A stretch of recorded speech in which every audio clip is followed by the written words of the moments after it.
కడప జిల్లా ముద్దునూరు మండలం పెనికలపాడు గ్రామానికి చెందిన గొగురు నిఖిల్ కుమార్ రెడ్డి, ఎన్టీఆర్ జిల్లా విసన్నపేట మండలానికి చెందిన పుట్టేళ్ల గ్రామానికి చెందిన శ్రీరామ్ ఒకే ఫార్మా కంపెనీలో పనిచేస్తూ ప్రేమ వివాహం చేసుకున్నారు. ఎన్నో ఆశలతో జీవనం గడపాలనుకున్న వాళ్ళకి సహకరించలేదు.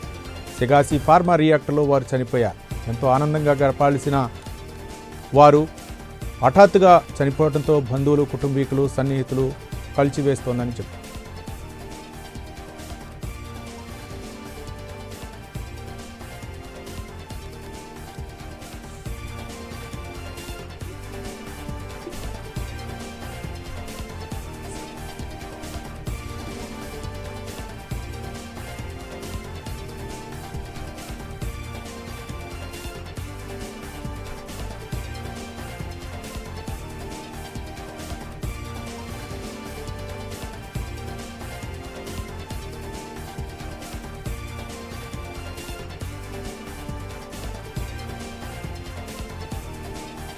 తూర్పుగోదావరి జిల్లా తాళ్లపూడి మండలంలో సీఎం పర్యటించారు. మలకలపల్లిలో ఇంటింటికి తిరిగి లబ్ధిదారులకు పెన్షన్లు అందజేశారు. సీఎంకు మంత్రులు, ఎమ్మెల్యేలు, అధికారులు ఘనస్వాగతం పలికారు.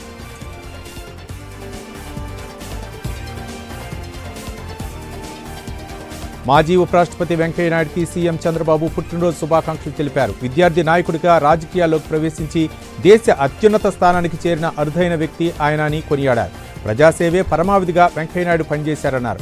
ఆ విశిష్ట వ్యక్తిత్వమే ఆయనకు రాజకీయాల్లో ప్రత్యేకతను సంతరించి పెట్టిందన్నారు.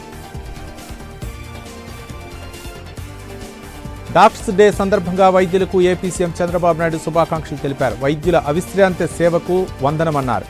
ప్రాణాలు రక్షించేందుకు అంకితభావంతో వైద్యులు పనిచేస్తారని సీఎం కొనియాడారు.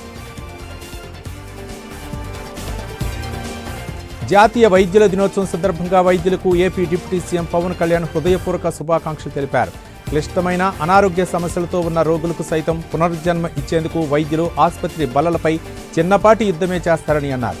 ప్రజలకు వైద్యులంటే ఎనలేని గౌరవ మర్యాదలుంటాయని, మన సంస్కృతి వైద్యుడిని మరో భగవంతుడిగా చూడటం నేర్పించిందన్నారు పవన్ కళ్యాణ్. ఏపీ బీజేపీ అధ్యక్షుడిగా మాజీ ఎమ్మెల్సీ పీవీఎన్ మాధవ్ ఎన్నికయ్యారు. మాధవ్ను ఏపీ బీజేపీ నూతన అధ్యక్షుడిగా ఎన్నికల observer Karnataka MP PC Mohan ప్రకటించారు.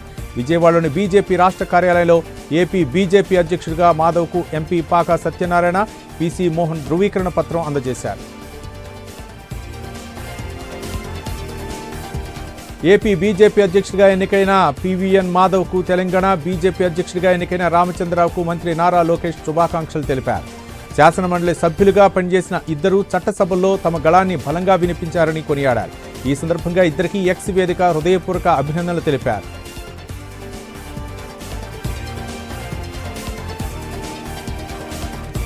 ఏపీ హైకోర్టులో వైఎస్ జగన్కు ఊరట దక్కింది. సింగయ్య మృతి కేసులో జగన్ క్వాష్ పిటిషన్ దాఖలు చేయగా విచారణ చేపట్టింది. జగన్ విచారణపై స్టే విధించిన ఏపీ హైకోర్టు మధ్యంతర ఉత్తర్వులు జారీ చేసింది. కౌంటర్ దాఖలు చేయడానికి ఏజీ 2 వారాల సమయం కోరడంతో తదుపరి విచారణ 2 వారాలకు వాయిదా పడింది.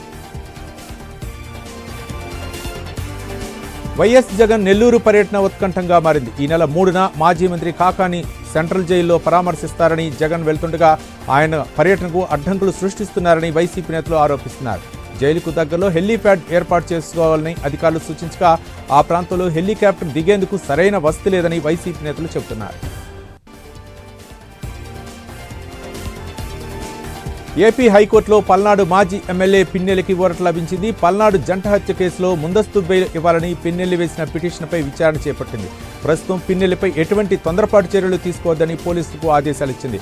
తదుపరి విచారణ ఈ నెల 11వ తేదీకి వాయిదా వేసింది. ఏసీబీ కోర్టులో చెవిరెడ్డి మోహిత్ రెడ్డికి చుక్కెదురైంది. లిక్కర్ కేసులో ముందస్తు మధ్యంతర బెయిల్ కోర్టు పిటిషన్ దాఖలు చేశారు.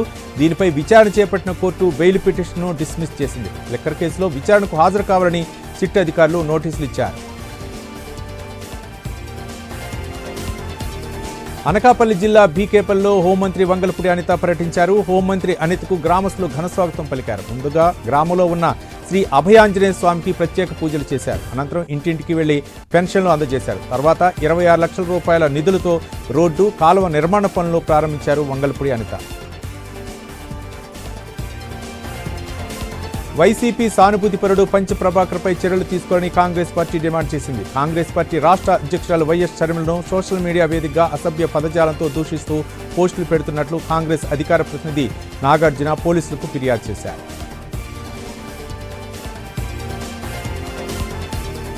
రాష్ట్రం అప్పుల ఊబిలో ఉన్న ప్రతి నెల 1వ తేదీన లబ్ధిదారులకు పింఛన్లు అందజేస్తున్నామని ఎంపీ వేమిరెడ్డి ప్రభాకర్ రెడ్డి, మంత్రి నారాయణ అన్నారు.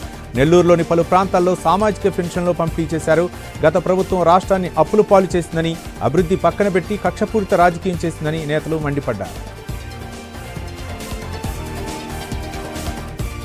నెల్లూరు జిల్లా అగిరిపల్లి మండలం చొప్పరమెట్లో మంత్రి కొలుసు పార్థసారథి పర్యటించారు. ఇంటింటికి స్కూటర్పై తిరుగుతూ లబ్ధిదారులకు పెన్షన్లు అందజేశారు. లబ్ధిదారులకు పెన్షన్లు పంపిణీ చేయడం ఆనందంగా ఉందన్నారు మంత్రి పార్థసారథి. సంగారెడ్డి జిల్లా పాసిమైలారంలోని ఫ్యాక్టరీలో జరిగిన ఘోర విస్ఫోటనంలో మృతుల సంఖ్య పెరుగుతోంది. మంటల్లో చిక్కుని 42 మంది చనిపోయినట్లు అధికారులు తెలిపారు. మృతుల సంఖ్య మరింత పెరిగే అవకాశం ఉన్నట్లు తెలుస్తోంది. ఈ ఘోర ప్రమాదంలో మరో 35 మంది గాయపడ్డారు. వారిలో 11 మంది పరిస్థితి విషమంగా ఉంది. సంగారెడ్డి జిల్లా పాసిమైలారంలోని సిగాచి ఇండస్ట్రీలో జరిగిన ప్రమాద స్థలాన్ని సీఎం రేవంత్ రెడ్డి పరిశీలించారు. ఘటన జరిగిన ప్రదేశాన్ని సందర్శించి ప్రమాదంపై ఆరా తీశారు. సీఎంతో పాటు మంత్రులు శ్రీధర్బాబు, వివేక్, దామోదర రాజనరసింహ, పొంగులేటి శ్రీనివాసరెడ్డి, ఇతర అధికారులు ఉన్నారు.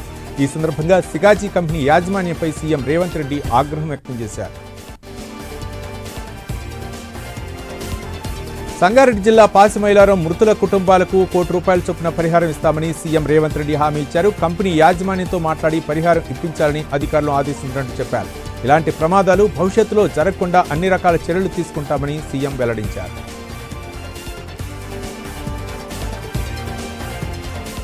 పటాన్ చెరువులోని ధృవ ఆసుపత్రికి సీఎం రేవంత్ రెడ్డి చేరుకున్నారు. సిగాచి పరిశ్రమలో జరిగిన పేలుడు ఘటనలో గాయపడి ఆసుపత్రిలో చికిత్స పొందుతున్న బాధితులను పరామర్శించారు. క్షతగాత్రులకు ఆరోగ్య పరిస్థితి గురించి వైద్యులను అడిగి తెలుసుకున్నారు. క్షతగాత్రులకు మెరుగైన వైద్య సేవలు అందించాలని అధికారులను సీఎం ఆదేశించారు. సంగారెడ్డి జిల్లా పాసిమైలారంలోని సిగాచి ఇండస్ట్రీలో జరిగిన ప్రమాద స్థలాన్ని మంత్రి శ్రీధర్బాబు పరిశీలించారు. ప్రమాదం జరిగి 24 గంటలు దాటినా యాజమాన్యం ఘటనా స్థలానికి రాకపోవడం బాధాకరమన్నారు. ఘటనను ప్రభుత్వం తీవ్రంగా పరిగణిస్తోందన్నారు. ప్రమాద ఘటనను కార్మిక, వైద్య శాఖ మంత్రులు నిరంతరం పర్యవేక్షిస్తున్నారని తెలిపారు. తెలంగాణ బీజేపీ కొత్త అధ్యక్షుడిగా మాజీ ఎమ్మెల్సీ ఎన్ రామచంద్రరావు ఏకగ్రీవంగా ఎన్నికయ్యారు. రామచంద్రరావును అధ్యక్షుడిగా సంస్థాగత ఎన్నికల అధికారి శోభా కర్లాడేజే ప్రకటించారు. కొత్తగా ఎన్నికైన రామచంద్రరావు కేంద్ర మంత్రులు కిషన్ రెడ్డి, బండి సంజయ్ శుభాకాంక్షలు తెలిపారు. తనను రాష్ట్ర అధ్యక్షుడిగా ఎన్నుకోవడం పట్ల సంతోషం వ్యక్తం చేశారు రామచంద్రరావు. బీజేపీ అధ్యక్షుడిగా ఎవరున్నా బీజేపీకి కార్యకర్తలే నిజమైన నాయకులు అని కేంద్ర మంత్రి కిషన్ రెడ్డి అన్నారు. అధ్యక్షుడిగా నేను ఉన్నా, మరొకరు ఉన్నా కార్యకర్తలే పార్టీకి వెన్నెముక అని ఆయన అన్నారు. 14 కోట్ల మంది సభ్యులు కలిగిన బీజేపీలో సభ్యత్వం కలిగి ఉండటం పూర్వజన సుకృతంగా భావిస్తున్నానని కిషన్ రెడ్డి తెలిపారు. ఎన్నికల్లో 70 కోట్లు ఖర్చు పెట్టామని బహిరంగంగా ప్రకటించిన కొండా మురళీపై ఎన్నికల కమిషన్కు ఫిర్యాదు చేయనున్నట్లు బీజేపీ నేత ఎర్రబెల్లి ప్రదీప్ రావుకు తెలిపారు. కొండా దంపతులు ఎన్నికల నియమావళిని అతిక్రమించారని, డబ్బులు పంచి గెలిచారని బహిరంగంగా చెప్పారని ఎర్రబెల్లి తెలిపారు. మంత్రి తుమ్మల నాగేశ్వరరావు హార్టికల్చర్ శాఖ, హార్టికల్చర్ కార్పొరేషన్ పనితీరుపై సమీక్షా సమావేశం నిర్వహించారు. ప్రతి అధికారి చిత్తశుద్ధితో పనిచేసి వ్యవసాయ రంగంలో మన రాష్ట్రం అభివృద్ధి బాటలోకి తీసుకువెళ్లే విధంగా పనిచేయాలని అధికారులకు పలు సూచనలు చేశారు మంత్రి తుమ్మల నాగేశ్వరరావు. హైదరాబాద్లోని బల్కంపేట ఎల్లమ్మ తల్లి కళ్యాణం ఘనంగా జరిగింది. ఎల్లమ్మ కళ్యాణం చూసేందుకు లక్షలాది మంది భక్తులు తరలివచ్చారు. ఎల్లమ్మ తల్లికి పట్టు వస్త్రాలు, తలంబ్రాలు మంత్రి కొండా సురేఖ సమర్పించారు. ఈ కళ్యాణంలో మంత్రి Ponnam Prabhakar, MP Anil, mayor Vijayalakshmi, collector Harichandana పాల్గొన్నారు. ఈ నెల 9న సింహాచలంలో సింహాద్రి అప్పన్న స్వామి గిరి ప్రదక్షిణ జరగనున్నాయి. ఈ గిరి ప్రదక్షిణలో సుమారు 10 నుండి 20 లక్షల మంది భక్తులు పాల్గొనే అవకాశం ఉంది. దీంతో భక్తులకు ఎలాంటి ఇబ్బందులు కలగకుండా అధికారులు అన్ని ఏర్పాట్లు చేస్తున్నారు. దాదాపు 5 నుండి 10,000 మంది పోలీస్ సిబ్బందితో భారీ బందోబస్తు ఏర్పాటు చేయనున్నారు. పేదరికం లేని సమాజ సాధన కోసం P4 కార్యక్రమం ఏర్పాటు చేశారని కాకినాడ జిల్లా కలెక్టర్ షణ్మోహన్ సగలిగి అన్నారు. కాకినాడలో P4 కార్యక్రమంపై రివ్యూ మీటింగ్ నిర్వహించారు. ఈ మీటింగ్లో అధికారులకు కలెక్టర్ పలు సూచనలు చేశారు. ప్రభుత్వ ఆశయాన్ని, లక్ష్యాన్ని సాకారం చేయడంలో ప్రభుత్వోద్యోగులు ఆదర్శంగా నిలవాలని కోరారు. కాకినాడలో ఉద్యోగ విరమణ చేసిన సిబ్బందికి సన్మాన కార్యక్రమం ఏర్పాటు చేశారు. విఆర్లో ఉన్న special branch CI Venkateswararao, Annavaram ASI AVV Satyanarayana, ARSI AVVSN Varma, Kakinada port constable CHVR Rambabu ఉద్యోగ విరమణ చేశారు. వీరికి జిల్లా ఎస్పీ బిందు మాధవ్ పోలీసుల సమక్షంలో సత్కరించారు. శ్రీ సత్యసాయి జిల్లా పుట్టపర్తి కలెక్టరేట్లో నిర్వహించిన ప్రజా సమస్యల పరిష్కార వేదికలో వైసీపీ నేత రేగాటిపల్లి సురేష్ రెడ్డి జిల్లా కలెక్టర్ టిఎస్ చేతన్కు వినతిపత్రం అందజేశారు. ఆర్టికల్ 73, 74 సవరణ మేరకు సర్పంచులకు ఉన్న అధికారాలను అమలు చేయాలని సురేష్ రెడ్డి తెలిపారు. కూటమి ప్రభుత్వం సర్పంచుల్ని ప్రభుత్వోద్యోగులుగా చూడటం బాధాకరమన్నారు.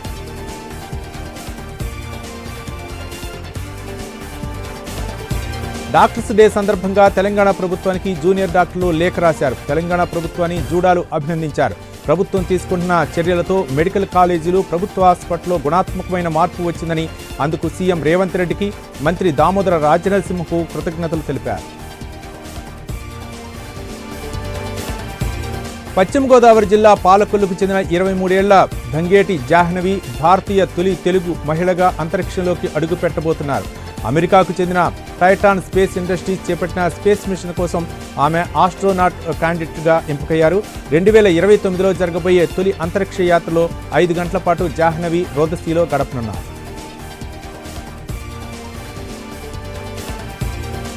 కర్నూలు జిల్లా నందవరం మండలం గురజాల్లో తన పొలం సమస్యను అధికారులు పట్టించుకోవటం లేదని ఓ ఆర్మీ జవాన్ వీడియో విడుదల చేశారు. అధికారులు స్పందించకపోవడంతో విషయం తెలుసుకున్న దేశాయ్ నెట్వర్క్ అధినేత గురురాజ్ దేశాయ్ జవాన్కు న్యాయం చేయాలంటూ తహసీల్దార్కు వినతిపత్రం ఇచ్చారు. జవాన్ అంటే తమకు గౌరవం ఉందని, సమస్య పరిష్కరిస్తామని తహసీల్దార్ హామీ ఇచ్చారు. కూటమి ప్రభుత్వం నిరంతరం రైతుల ప్రయోజనాల్ని, సంక్షేమాన్ని కోరుకుంటుందని రాష్ట్ర PSC chairman, Janasena MLA Pulavarthi Ramanjaneyulu అన్నారు. పశ్చిమ గోదావరి జిల్లా భీమవరం నియోజకవర్గం వీరవాసరం మండలం జనసేన మండల అధ్యక్షుడు జన్వాది బాలాజీ ఆధ్వర్యంలో వరి విత్తనాల ఉచిత పంపిణీ కార్యక్రమాన్ని నిర్వహించారు. మంచిర్యాల జిల్లా పారుపల్లి ప్రధాన రహదారిపై బీఆర్ఎస్ నాయకులు ఆందోళన చేపట్టారు. మంత్రి వివేక్ వెంకటస్వామి ఇలాకాలో అక్రమంగా ఇసుకను తరలిస్తున్నారని ఆరోపించారు. గతంలో ఇసుక మాఫియా జరుగుతోందన్న మంత్రి ఇప్పుడు యథేచ్ఛగా అక్రమంగా ఇసుక రవాణా చేస్తున్నా నోరు మెదపటం లేదని బీఆర్ఎస్ నాయకులు మండిపడ్డారు.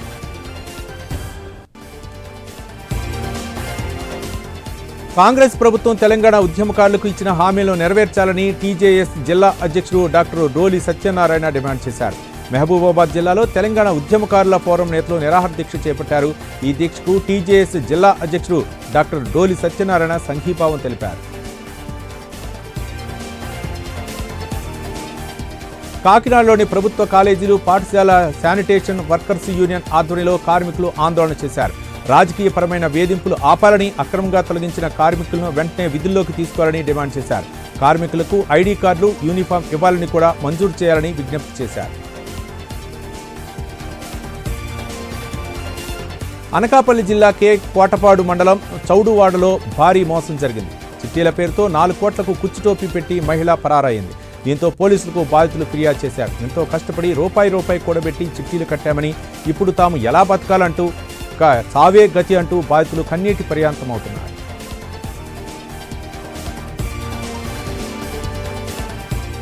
మహబూబాబాద్ జిల్లా కేసముద్రంలో ప్రజలు రోడ్డెక్కారు. కేసముద్రం మార్కెట్ ఎదుట ప్రధాన రహదారిపై గ్రామస్తులు నిరసన చేపట్టారు. రోడ్ల విస్తరణలో భాగంగా ఇళ్లు, దుకాణ సముదాయాలు కోల్పోతున్నామని ఆవేదన వ్యక్తం చేశారు.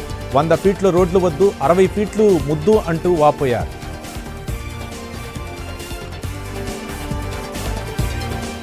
నాగర్ కర్నూలు జిల్లా నల్లమల్ల అమ్రాబాద్ టైగర్ రిజర్వాయర్లో సఫారీ సేవలను బంద్ చేశారు. వన్యప్రాణుల సంతానోత్పత్తికి సమయం కావడంతో 90 రోజుల పాటు సఫారీ సేవలను నిలిపివేశారు. నేటి నుంచి సెప్టెంబర్ 30 వరకు సఫారీ సేవలను రద్దు చేస్తున్నట్లు డిఎఫ్ఓ రోహిత్ తెలిపారు.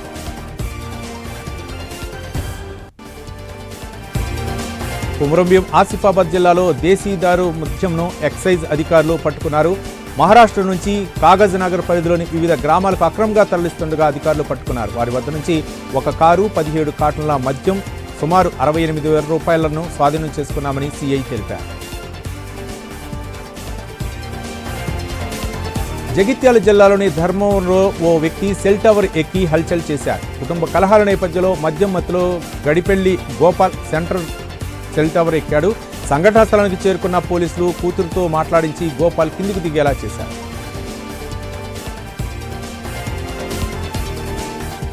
విజయనగరం మండలం గుంకలాంకలోని జగనన్న హౌసింగ్ కాలనీలో ప్రజలు చాలా ఇబ్బంది పడుతున్నామని కలెక్టరేట్ గ్రీవెన్స్ లో వినతిపత్రం అందించారు. కాలనీలో సరైన మౌలిక సదుపాయాలు లేవని కాలనీ వాసులు వాపోయారు. రోడ్డు లేక నానా అవస్థలు పడుతున్నామని ఆవేదన వ్యక్తం చేశారు.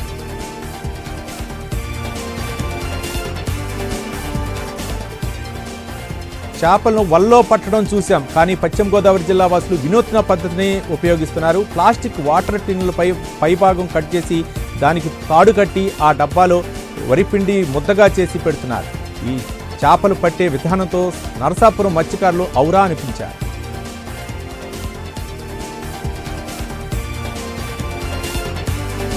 రంగారెడ్డి జిల్లా హైత్ నగర్ పోలీస్ స్టేషన్ పరిధిలో దారుణం చోటు చేసుకుంది. అంబేద్కర్ నగర్లో అన్నదమ్ముల మధ్య జరిగిన ఘర్షణలో రఘు అనే వ్యక్తి మరణించారు. వ్యవసాయ భూమి విషయంలో నరేష్ రఘుల మధ్య గత కొంతకాలంగా గొడవ జరుగుతోంది. గొడవ కాస్త పెద్దది కావడంతో నరేష్ అనే వ్యక్తి రఘును కొట్టాడు. తీవ్రంగా గాయమవడంతో రఘు మరణించాడు.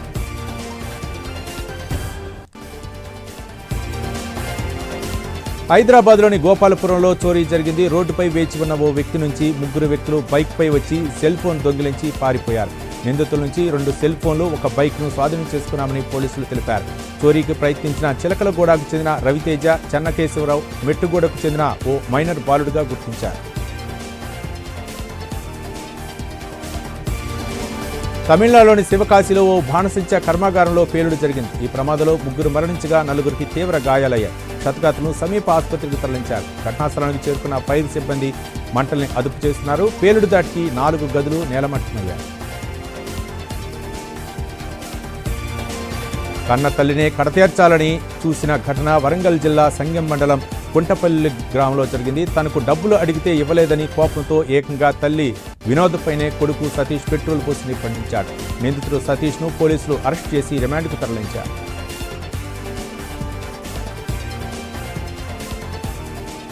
భారత రైల్వే నాన్ ఏసీ, ఏసీ ఛార్జీల విషయంలో కీలక మార్పులు చేసింది. రైల్వే టికెట్ ధరలను పెంచుతూ రైల్వే శాఖ నిర్ణయం తీసుకుంది. కొత్త ఛార్జీలు నేటి నుంచి అమల్లోకి వచ్చాయి. ఎక్స్ప్రెస్ రైళ్ల ఏసీ తరగతుల్లో కిలోమీటర్కు 2 పైసలు, నాన్ ఏసీలో కిలోమీటర్కు 1 పైసా చొప్పున ఛార్జీలు పెంపు అమల్లోకి వచ్చింది.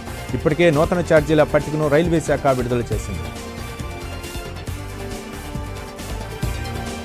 ఢిల్లీ ప్రభుత్వం కీలక నిర్ణయం తీసుకుంది. నేటి నుంచి కాలం చెల్లిన వాహనాలకు ఇంధన సరఫరాను నిలిపివేశారు. ఇందుకుగాను ఢిల్లీలోని 498 పెట్రోల్ బంకుల్లో ANR/PR కెమెరాలను ఏర్పాటు చేశారు. 10 సంవత్సరాల కంటే పాత డీజిల్ వాహనాలు, 15 సంవత్సరాల కంటే పాత పెట్రోల్ వాహనాలకు ఆయిల్ నింపడంపై నిషేధం విధించారు.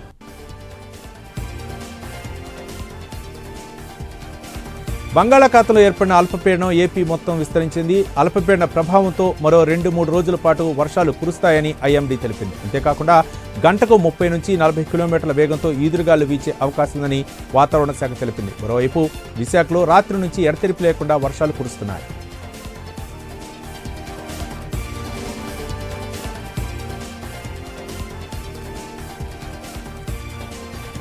బిగ్ బ్యూటిఫుల్ బిల్లుపై టెస్లా అధినేత ఎలన్ మస్క్ విరుచుకుపడ్డారు. బిల్లుకు ఆమోదం లభిస్తే మరుసటి రోజే కొత్త పార్టీ ఏర్పాటు చేస్తానంటూ హెచ్చరికలు కూడా చేశారు. ఈ బిల్లు పిచ్చిదని స్పష్టంగా కనిపిస్తుందన్నారు. ఇది రుణ పరిమితిని బాగా $5 ట్రిలియన్ పెంచుతుందని అన్నారు. ఇప్పుడు ప్రజల గురించి శ్రద్ధ వహించే కొత్త రాజకీయ పార్టీకి సమయం ఆసన్నమైందని తెలిపారు.